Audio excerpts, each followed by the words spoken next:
Welcome to the Conscious Pivot Podcast with international speaker, business mentor, best-selling author of Pivot, and your host, Adam Markel. The Conscious Pivot shares the stories and wisdom of people who have successfully reinvented some area of their business and personal life. You'll gain powerful insights into how you can fully embrace new opportunities, increase your performance, and master the art and science of innovation and resilience. So please join Adam as he guides you on your conscious pivot. Hey, everybody. Welcome back to another episode of the Conscious Pivot Podcast. I'm your host, Adam Markel, and I'm feeling wonderful sitting here this morning. Really looking forward to the conversation that I'm about to have with a great guest. I mean, just not just a great guest, but somebody that's a leader in the world, in the business world, and in other ways.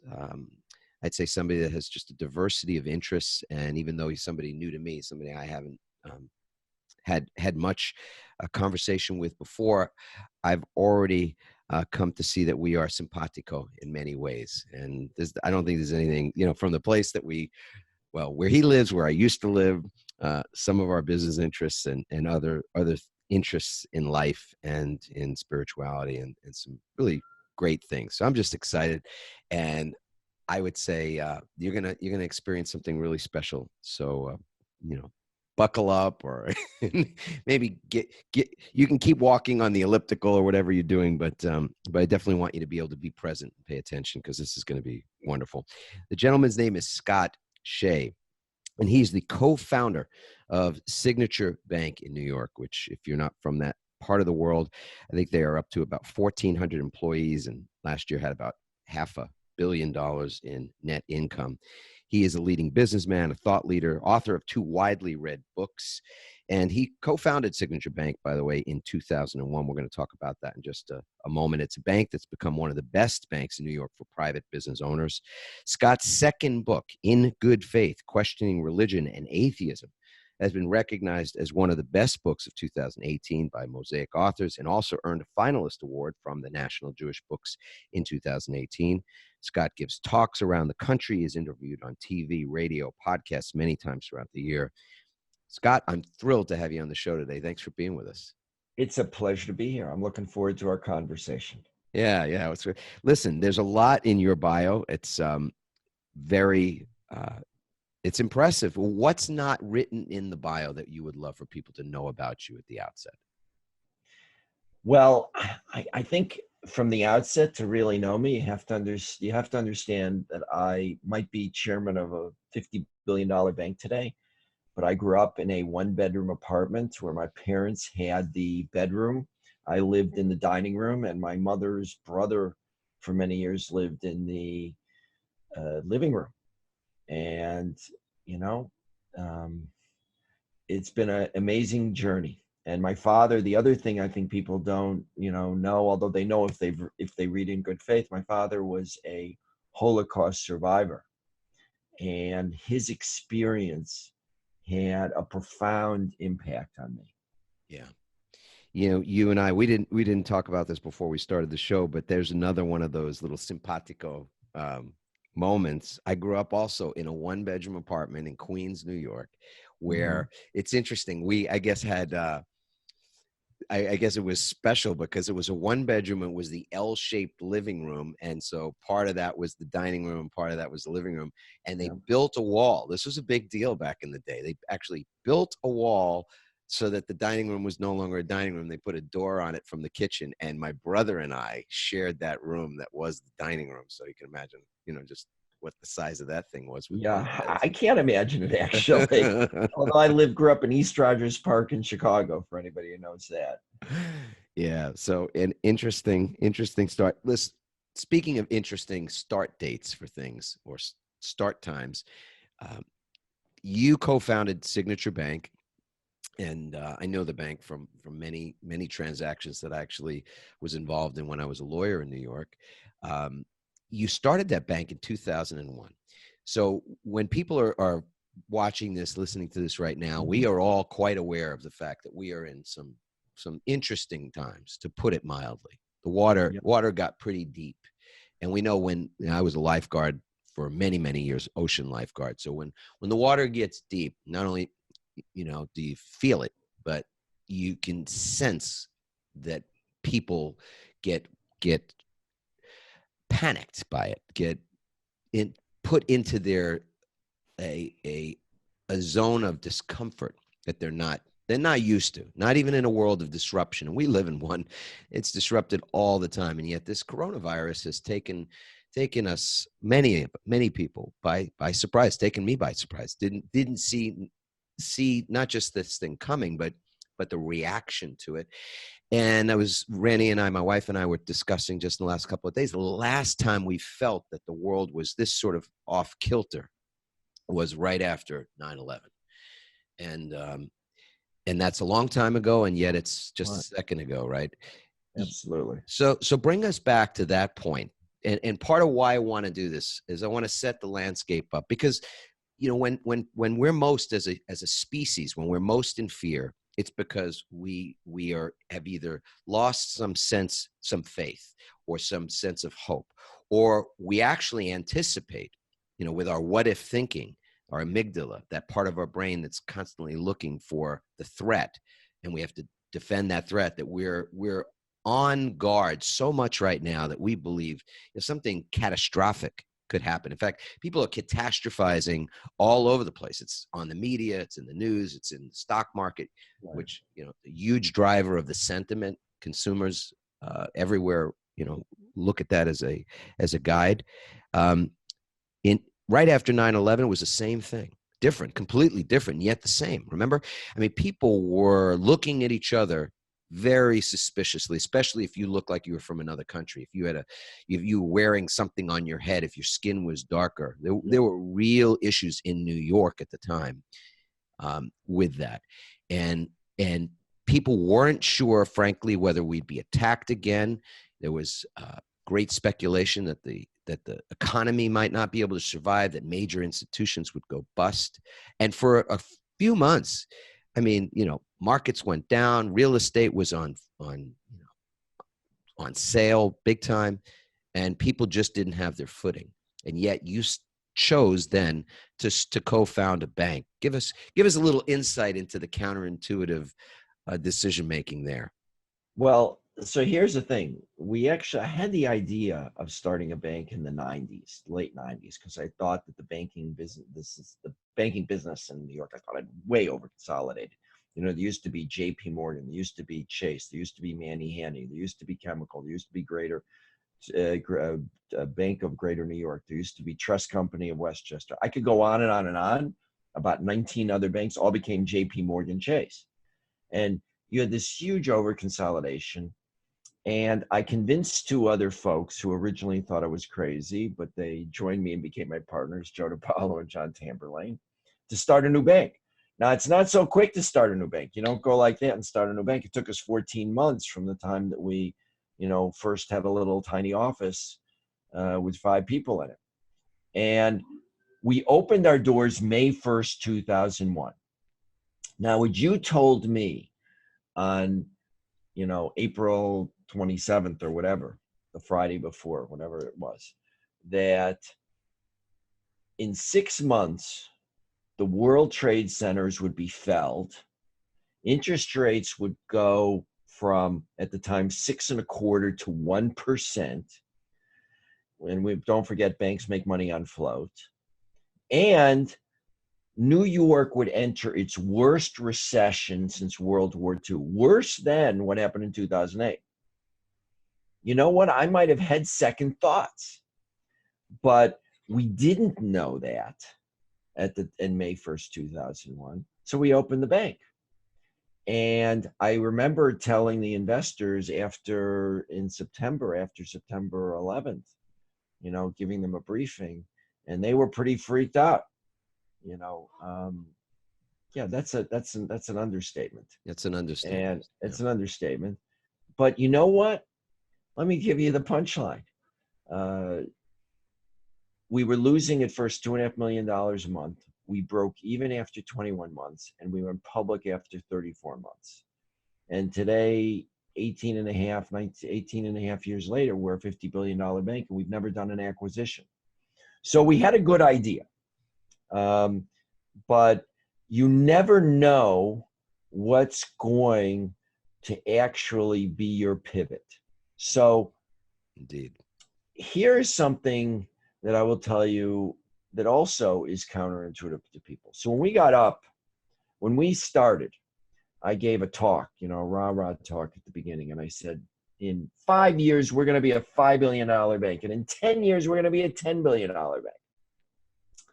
And that just came out of my mouth. I mean, or wherever, some other place. Yes. And I just made it up on the spot. And actually, the listeners who follow math, actually, it's harder to be up to 5 billion in 5 years than 10 billion, and from 5 to 10 because of the math. But having said that, that's what I said. Fast forward 5 years, we were a $3.8 billion bank, right? And we were doing fine. We were growing. It was nothing to be embarrassed about. But then the financial crisis hit. So I'm talking 2008. Wow. 2006, we're a $3.8 billion bank. Then the financial crisis hits. Well, you know what happened when we were a 10-year-old bank? We were 14.8 billion. We had grown $11 billion in those 5 years across the financial crisis, if you count, sort of 07 is starting.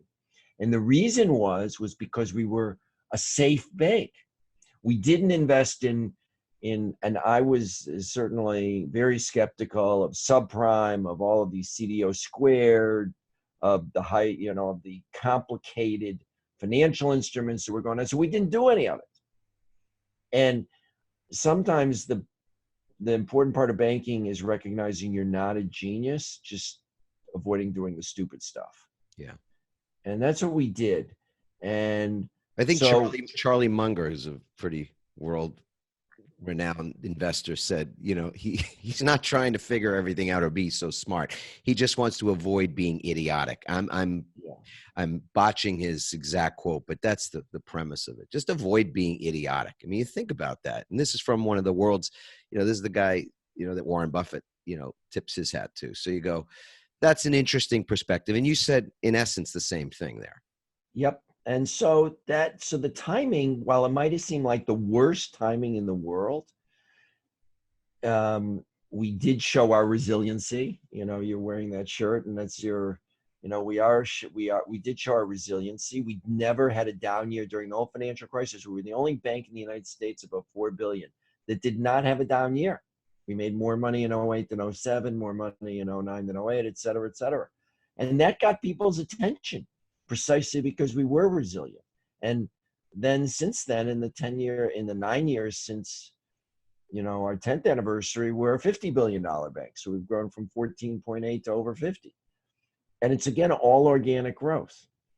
So you never know, and this is something that it's the theme of your show, you never know when something's going to take you in an entirely different direction than you thought. I never would have thought that a financial crisis would actually be a time that we would shine. I never really thought that after 9/11, which was a very strange time.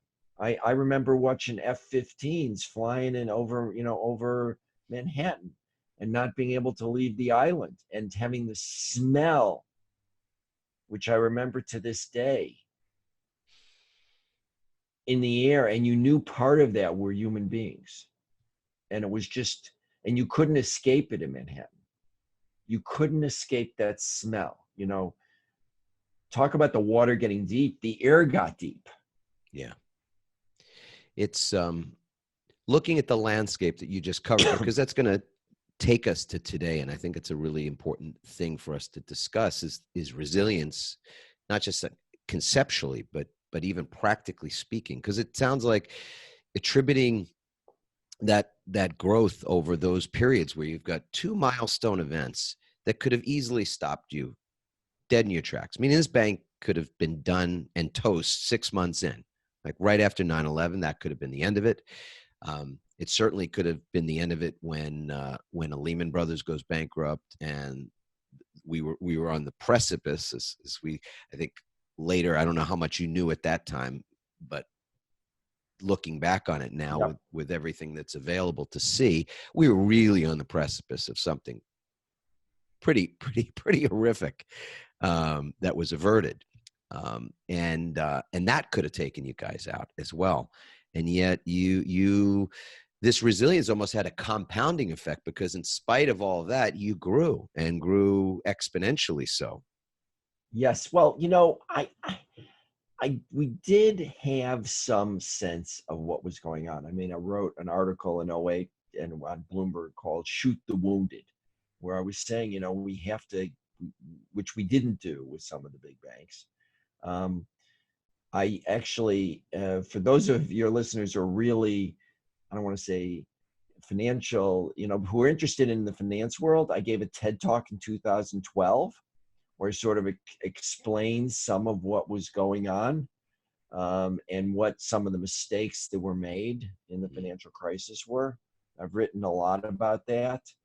And did they get it right in The Big Short, do you think? I mean, I know it's drama, it's movie, it's, all that.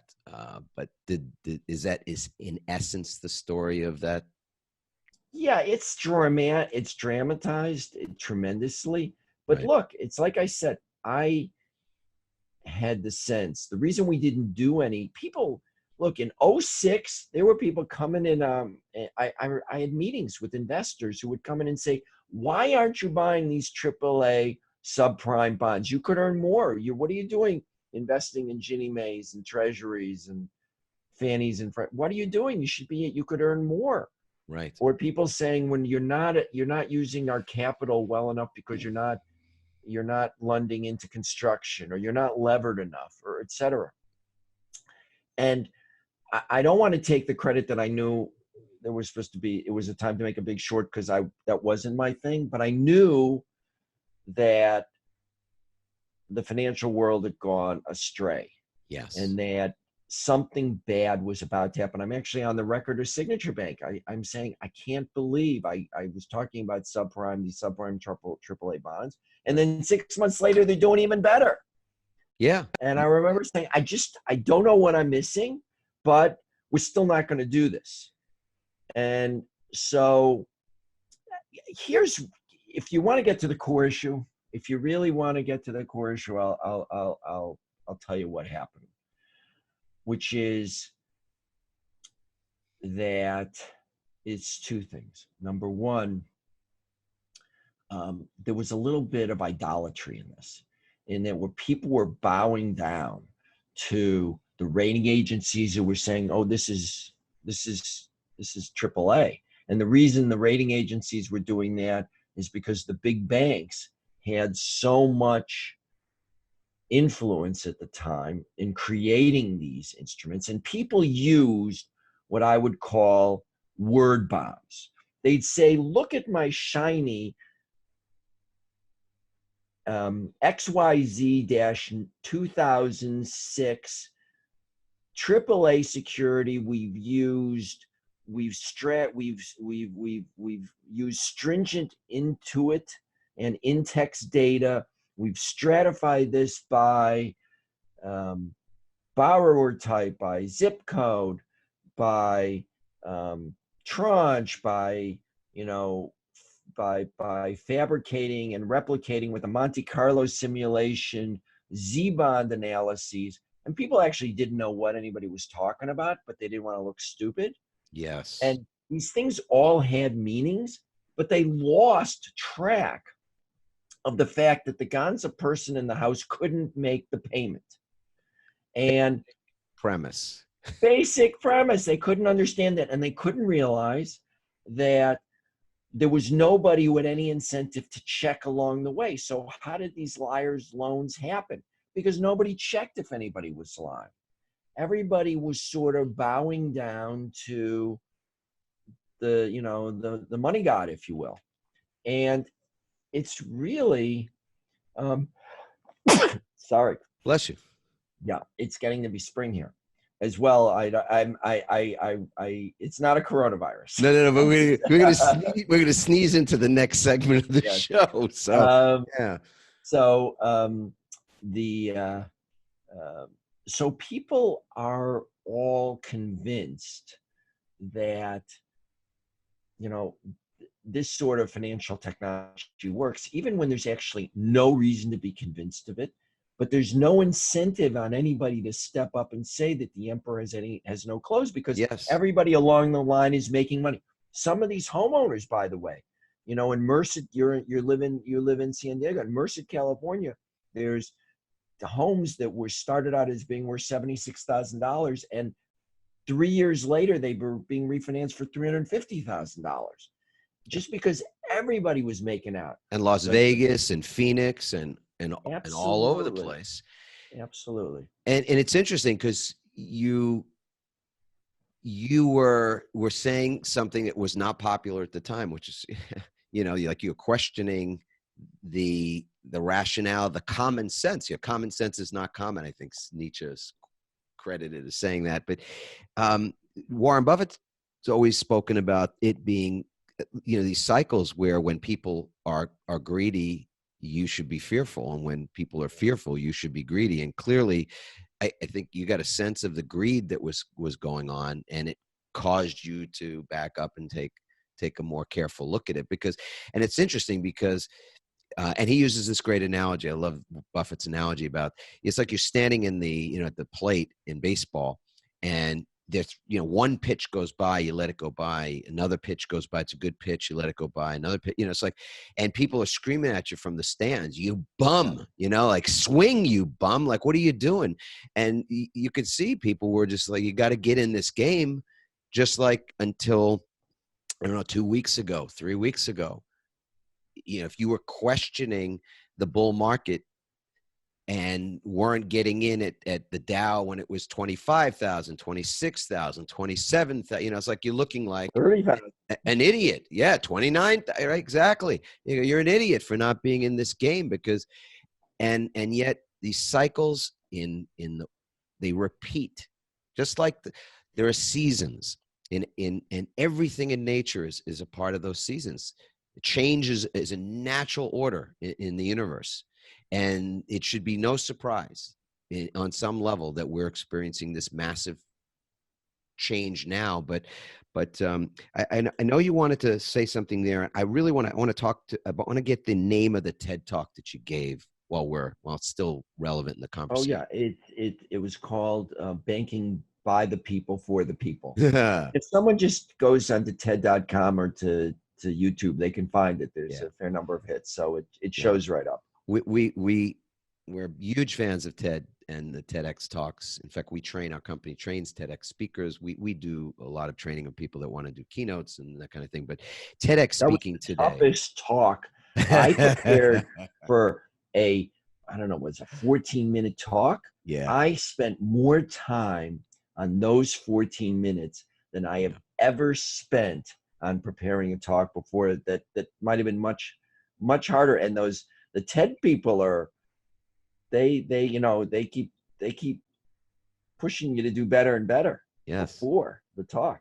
It's quite an experience. It is. In fact, I've said this before. I was speaking publicly when I was a lawyer. It was a different kind of public speaking, but for almost 10 years professionally. And when I gave my TED Talk about 1.5 years ago, it was excruciating. I mean, the editing of the script down to every single word having the meaning and having the impact that memorizing it. But then, you just put your finger memorizing it. It was like 2 weeks before, and I looked at my wife and I go, I'd studied for the bar exam and the LSATs, all these things. I said, Randy, I don't know if my brain can hold all these words anymore, like 2,000 words to be committed. And I really thought, it's just not, I'm not going to be able to do this. It was tough. So the person who curate one of the, you've done this. So people come from TED, and this was TEDx Wall Street, actually. So they come and they listen to you do this, and it keeps getting better and better. And they told me to do some very strange things. One of which is to deliver my whole talk with the radio turned up. All the way up. All the way up, just to make sure that it was seared into my brain. But, walk it, talk it, do it in front of the mirror. I used to do it at the beach for the seagulls. I tortured my family. They had to listen to it again and again. 14 minutes. Yeah. I haven't looked at it since then. You know, the funny God, thing is, that's classic. I haven't looked at it since then. For real? Oh, well, yeah. I mean, I looked at the first when they posted it. I looked Right. at it, but I didn't. I've not sat through the whole. All right. Well, I haven't seen it myself, so today I'm going to be watching it, and everybody else, you'll get out there and check it out as well. So the one thing you'll notice is you'll be watching a hip guy in a suit. I'll give that hint. All right. Good. Love it. So let's go to what's going on in the world right now. The part of the reason I wanted to start the show the way we did was because there's a bit of I follow patterns. I like to see where there's a trend, let's say. And historically, you know, we're just going back to 2001. We could back up much further to find these moments in time when the sky was falling. Literally, people felt like everything's changing. Everything's coming to an end. You know, we've got to build a bomb shelter. You're not old enough to remember that period of time in our history, but, you know, we did have that. People were building and making a lot of money in building bomb shelters for other people who thought, you know, communists are going to drop an atomic bomb on us. So, but your business history starts in 2001 at a very, very odd time in our world and very difficult, and a lot of healing that's come from there. And then we go into this financial crisis that people didn't see coming. It's really based on greed and a lot of other forces, kind of a perfect storm of things, if you will. And now there's been several things, of course, since then, and lots of other disruption in our world with technology, politics, etc. But here we are now, and it's coronavirus 2020, and we're a couple of months in, and the world is again in a state of chaos from something that people just, you know, that. So I don't expect you to have any solutions to this, but just what's the wisdom that you feel that can be imparted now? Because you're involved in a company that has, you know, more than 1,400 employees. You have a ton of money under management, huge fiduciary responsibilities, et cetera. You know, I'm sure you're not telling people, well, I don't even want to go there. What are you telling people? Or what's the line at the bank now about all this? Well, I can give you the line at the bank, and not the line because it's all authentic. Yeah, I don't mean it that way. Sorry. I mean, where I'm coming from, though. Yeah. Is that when we think about the human condition, it goes way further back. Think about the Bible. I mean, Joseph, you know, there were years of feast, and then all of a sudden there's famine. And don't forget, the famine was so bad, and Egypt actually had the Nile. You know, everybody else was depending on rain. It was really bad, and it happened. People got literally fat, dumb, and happy. Hey, pause right there. I want people to listen to this because I grew up with this sound. That's the sound of the sirens. That's the sound of the siren outside. That's a New York City thing, man. You know, like, yeah. Anyhow. Well, it's a good microphone. It's picking it up. It is. It's picking it up. So, you know, the world changes on a dime. The Israelites, they were living in Goshen, raising all their, you know, their sheep and cattle, and then they become slaves. And you know what? Things turn on a dime again. When they leave Egypt, and then when you look at the whole Bible, it's about things that you recognize that your tests come at this very time. When the temple in Judea was about to be destroyed, and Jeremiah knows that the Jews are going to be exiled for a long time. What does he do? He goes out and buys land, and he takes the deed and he puts it in an earthen jar so that it could be buried and last a long time.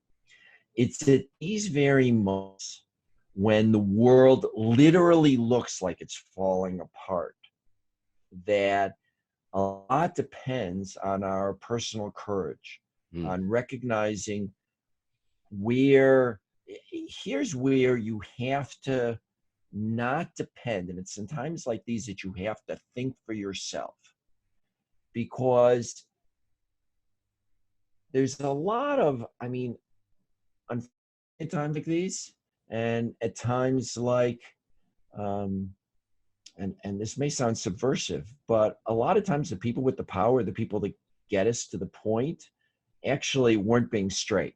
I mean, how did we get to the financial crisis of 2008? Well, because people weren't being straight about what was in these instruments. People weren't being straight about what was on their balance sheet, et cetera. Right. I mean, in all candor, the Chinese initially weren't being straight. The doctor who found the virus was forced to recant it in a ritual way.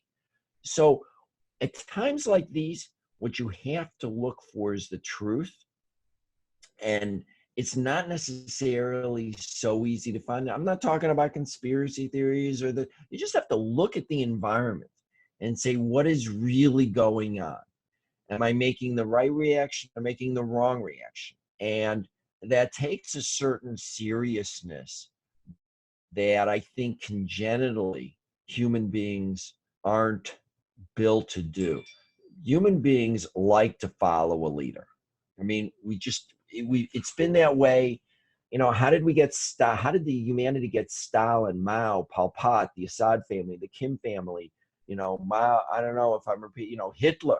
People follow all of these people willingly. It's because people are so desperate for following a leader, and to a lesser degree, even in the United States, where we become so tribalized and we're either part of the MSNBC nation and what they say is true, or we're part of the Fox nation and what they say is true. The truth of the matter is, it's probably something different, and that requires a lot of work. And it requires putting aside your assumptions, putting aside, easily following people.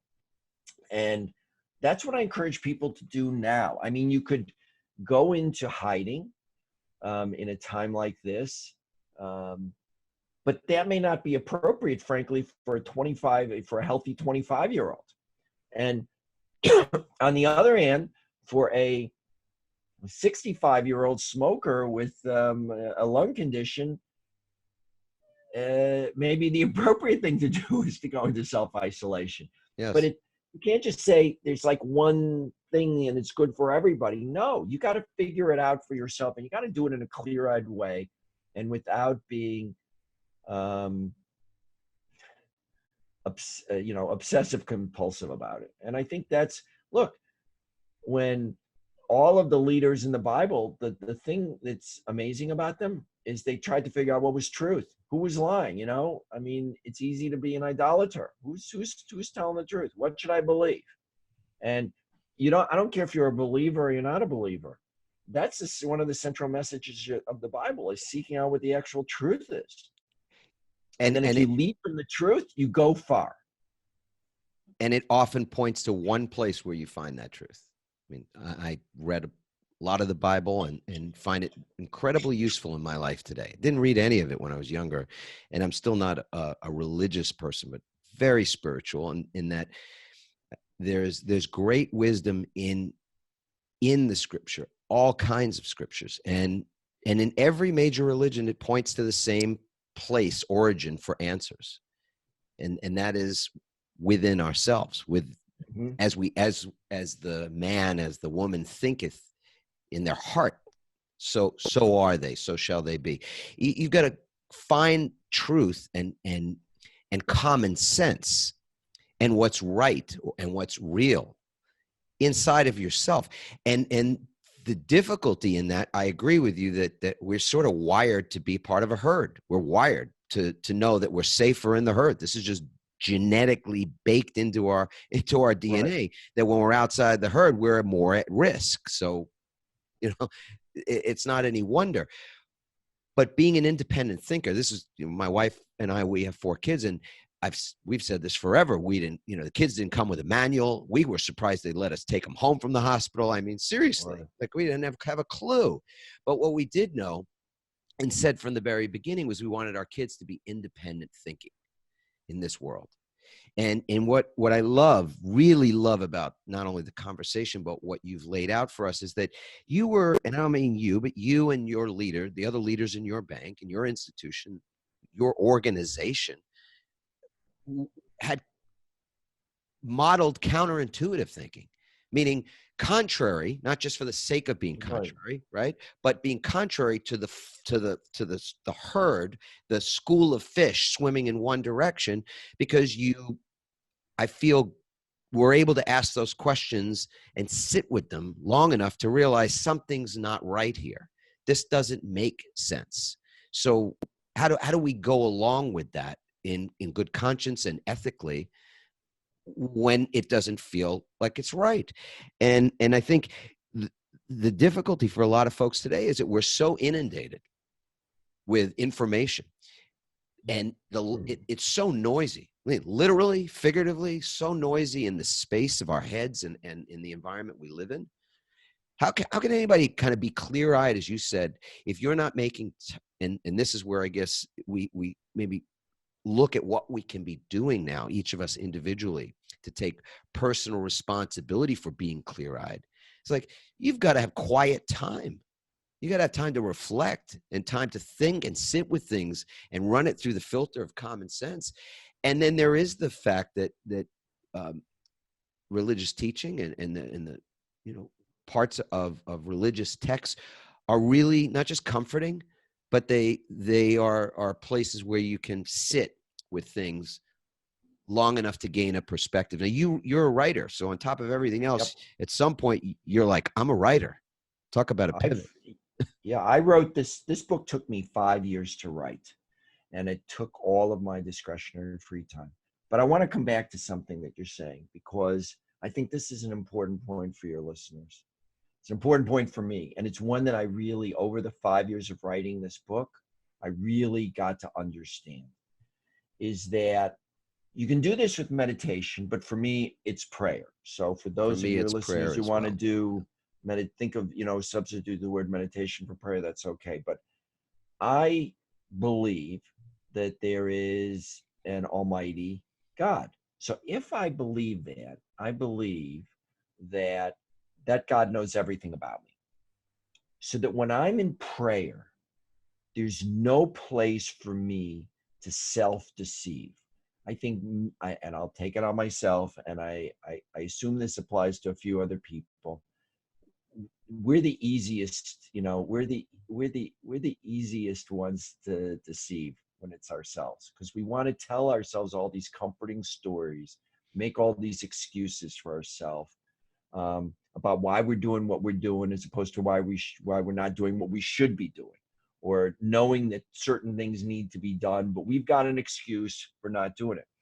But if you're in that moment of prayer and you realize that you are having a dialogue with someone who knows you 360, who knows, yes, the appropriate excuses, but knows where you're fibbing to yourself, then you've got this light on yourself. And it's really a bright light that leaves you nowhere to hide.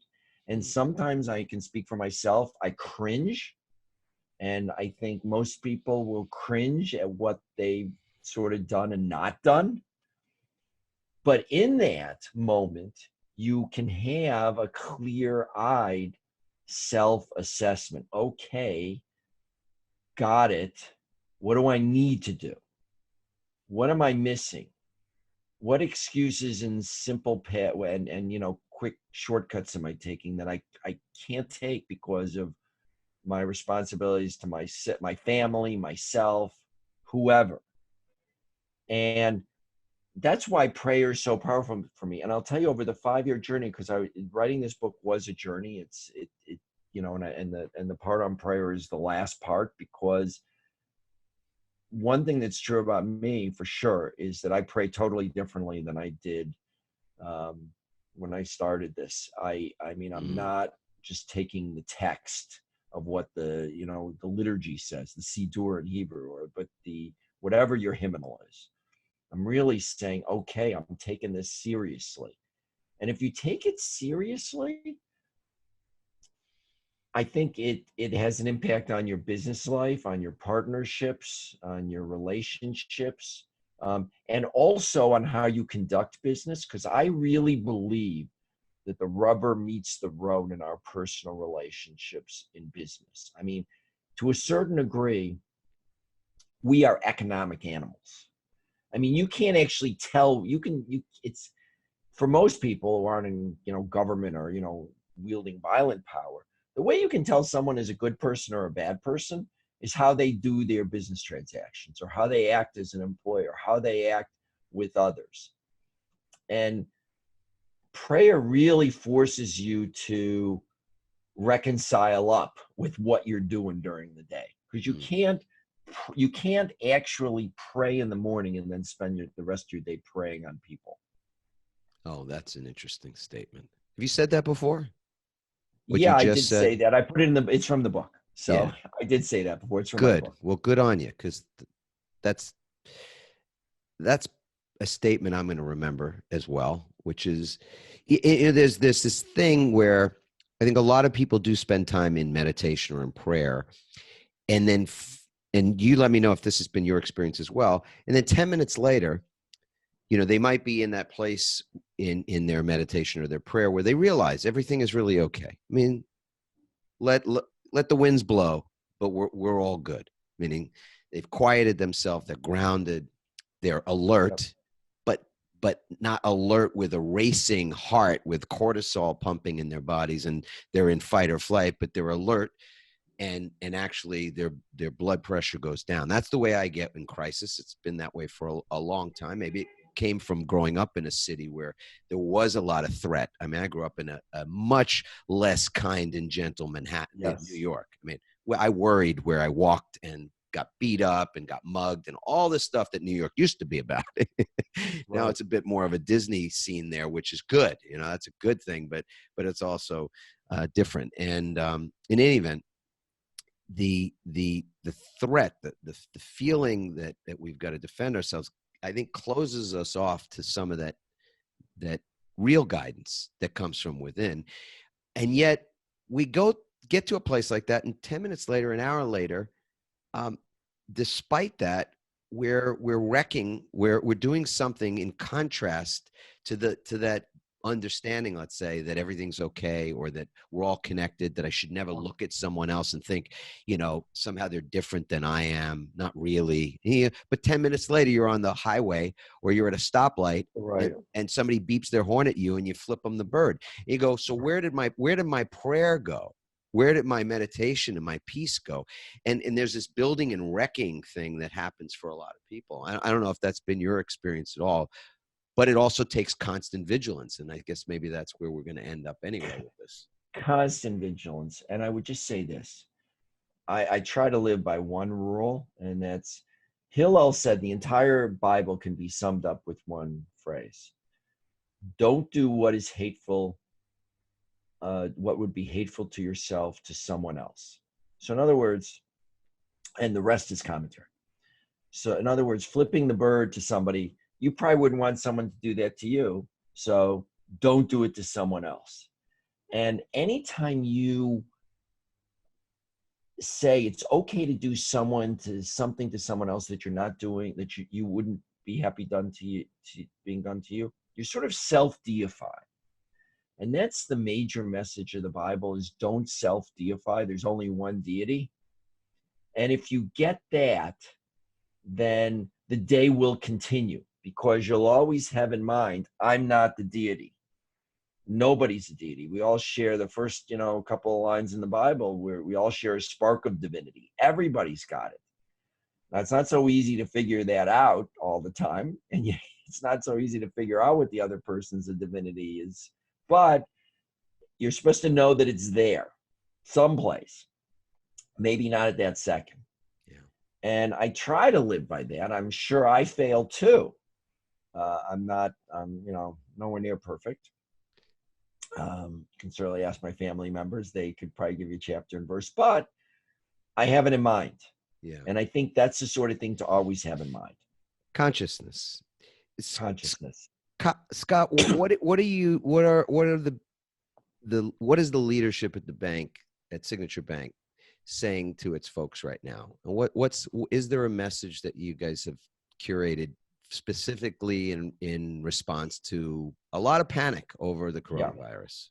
there's a lot of panic, and there's a lot of financial panic too, I would say. There is tons You of know, it. Yeah. I mean, we're counseling our folks to be safe, to take appropriate steps. We're doing everything that, the CDC and the like are doing. But I have to tell you, I'm concerned, and we're talking to clients, because when, caterers have all of their events canceled, and when, when the NBA cancels games, that doesn't just impact the players who are all millionaires. That impacts the people selling beer. Yep. And the people, taking the tickets.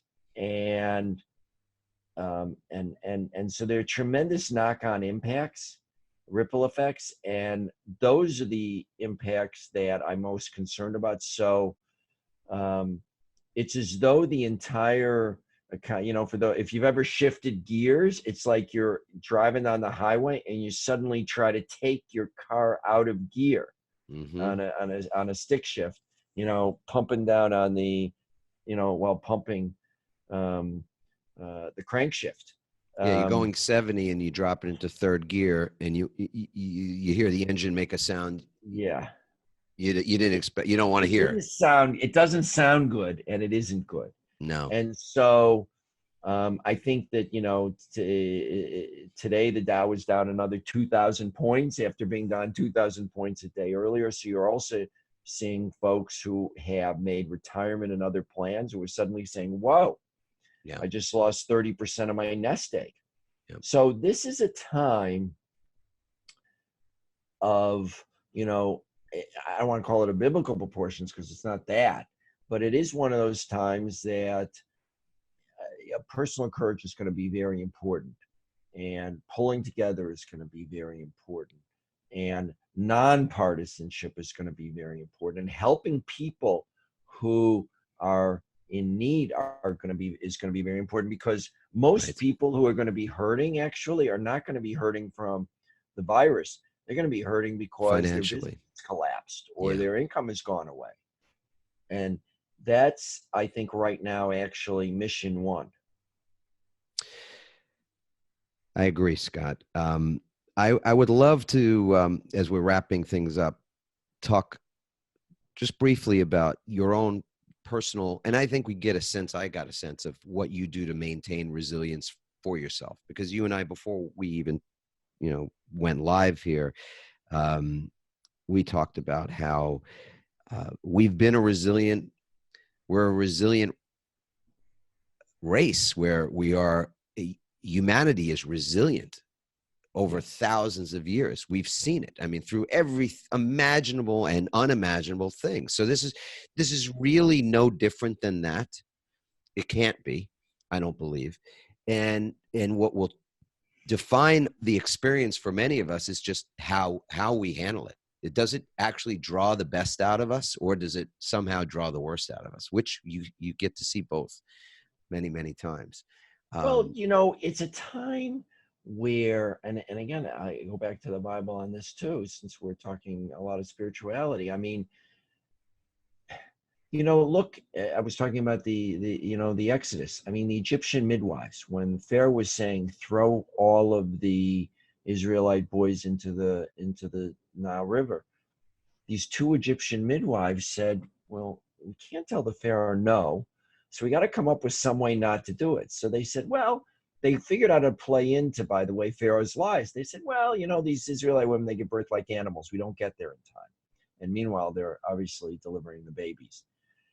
It's a time when you don't know the way that your courage is going to be asked of you. It may be to help someone. It may not. Again, it's most likely not to be directly on the virus, but on the ripple effects of the virus.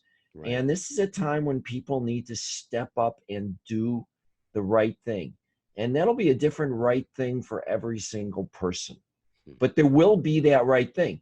And, we can either walk by that moment, or we can show leadership.